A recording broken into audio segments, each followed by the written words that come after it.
بسم اللہ الرحمن الرحیم۔ انڈیا کے مختلف چینلز یہ کہہ رہے ہیں کہ پاکستان میں کوئی آپریشن لیپرڈ ہو رہا ہے۔ یہ کیا ہے، کیوں ہے؟ انڈیا والوں کو خواب آ جاتا ہے اور ہمیں اطلاع نہیں ملتی۔ یہ خیر فوج دیکھے گی یا ISPR دیکھے گی۔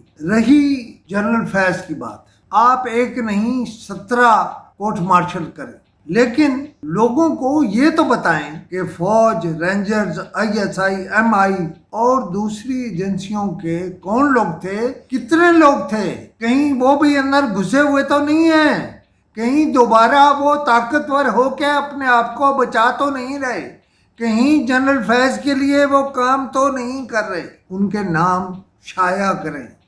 ISPR وہ ان سب کے جو اس وقت یہاں ذمہ دار تھے، ظاہر ہے ISI یا MI یا فوج یا رینجرز کسی آپریشن میں گئی، وہ لیگل تھا انلیگل تھا، یہ تو سب کو معلوم ہے کہ وہ لوگ کون تھے۔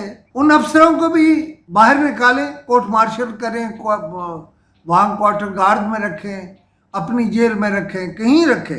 دیکھیں ایک کام ہوا ہے اور غیر قانونی ہوا ہے آپ کے بقول، اور آپ نے اس کام میں ٹاپ سٹی کے سسر کو موت تک پہنچا دیا۔ کیا اس پہ قتل کا مقدمہ نہیں درج ہونا چاہیے؟ آپ کے کورٹ مارشل اپنی جگہ، جن لوگوں کو، بچوں کو، عورتوں کو، ان کے عزیزوں کو اذیت دی گئی، کیا ان کے پرچے درج نہیں ہونے چاہیے؟ آپ اپنے جنرل کو پکڑ کے تو آپ سرخرو نہیں ہو گئے۔ ان لوگوں کی تعداد جنرل فیض کے ساتھ جو تھے ان کی تعداد 100 تھی، 200 تھی، 300 تھی۔ آپ اسے میڈیا میں کھول دیں۔ آپ جتنا اس کو چھپائیں گے نا، اتنا ہی گند پڑے گا، اتنا ہی افواہیں اٹھیں گی، اتنی ہی خبریں بنیں گی جو بے بنیاد ہوں۔ ایسے جاتے جاتے مجھے یاد ہے، ابھی میں کروں گا بات جنرل فیض پہ، کہ محمد بن سلیمان نے کہیں یہ کہا ہے کہ مجھ پر قاتلانہ حملہ ہو سکتا ہے۔ اتنا ہی کافی ہے۔ محمد بن سلیمان کو کون مروانا چاہتا ہے؟ یہ بات کھلنی چاہیے، کھل کے بات ہونی چاہیے، اور ان کی حفاظت ہونی چاہیے، اور ہمیشہ اپنے لوگ ہی گھس بیٹھیے بن کے نقصان کرتے ہیں۔ محمد بن سلیمان کو صلاح دیں کہ اپنوں پر بہت زیادہ اعتبار نہ کریں۔ اور دوسری بات، ایک پاکستان میں گروپ ہے جو میرے پاس بھی ہے، اس کا پہلے نام کچھ اور تھا، اب اس کا نام ہو گیا اور struggle to united JK Gilgit اور بلتستان۔ دیکھیے اس گروپ میں ایک انڈیپینڈنٹ ملک کی بات ہو، اچھا آپ کی آنکھیں بند ہیں، آپ کے کان بند ہیں، آپ نے ادھر توجہ ہی نہیں کرنی۔ جب چیز گرو کر جاتی ہے تو پھر آپ کو خیال آتا ہے کہ ہو یہ تو غلط ہو گیا۔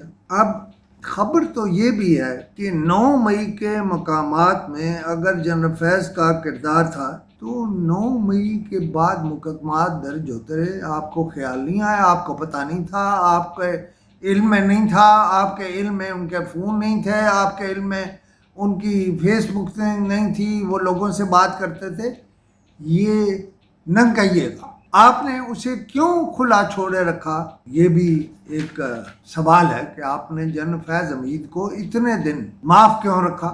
میں تو پہلے بھی یہ سوال اٹھا چکا کہ اتنا بڑا کام فیض حمید اکیلا نہیں کر سکتا تھا۔ ایک تو ISI، MI، فوج اور رینجرز کے جن لوگوں نے جنرل فیض کا حکم مانا، انہیں تل دیں، اس کے ساتھیوں کو تل دیں، لیکن اگر نہیں کرنا تو پھر اس کو چھیڑیں ہی نہیں۔ دیکھیے ٹاپ سٹی کا جو مالک ہے اس کے گھر پہ غیر قانونی حملہ ہوتا ہے، فوج، رینجرز، ISI، MI، دوسری ایجنسیوں کا غیر قانونی استعمال ہوتا ہے، غیر قانونی حکم ہوتا ہے، اور اس کے سسر کو موت تک پہنچا دیا جاتا ہے۔ یہ حکم ماننے والوں کی فہرست بھی عام کریں، ان کے نام پبلک کو بتائے جائیں، ان کے خلاف اب تک ہونے والی کارروائی اور آئندہ ہونے والی کارروائی سے عوام الناس کو آگاہ کیا جائے۔